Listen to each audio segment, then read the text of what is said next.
আগাম অনুমতি নেওয়ার পরও ডেপুটেশন দিতে এসে দেখা মেলেনি পুর নিগমের উত্তর জোনালের সহকারী কমিশনারের। এতে ক্ষোভ উগরে দেন জনস্বার্থে ডেপুটেশন দিতে আসা সিপিএম নেতৃত্ব। স্থানীয় কিছু বিষয় ও সম্প্রতি বন্যা পরিস্থিতি নিয়ে সিপিএম সদর মহকুমার 3টি পুর নিগমের জোনালে স্মারকলিপি জমা দেওয়ার সিদ্ধান্ত নিয়েছে। সেই মতো উত্তর জোনালে গণ ডেপুটেশন দেওয়ার জন্য 4-5 দিন আগেই সময় নেওয়া হয়। মঙ্গলবার মিছিল করে জোনাল অফিসে ডেপুটেশন দিতে আসেন সিপিএম নেতৃত্ব। এদিন তারা ক্যান্সার হাসপাতাল সংলগ্ন এলাকা থেকে মিছিল করেন।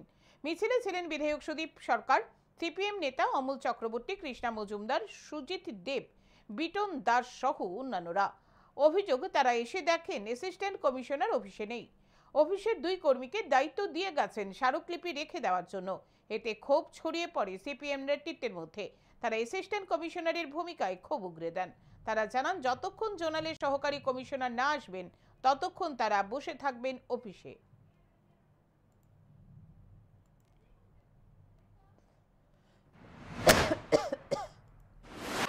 আজকে থেকে 4 দিন আগে আমাদের ডেপুটেশনের টাইম ঠিক হয়।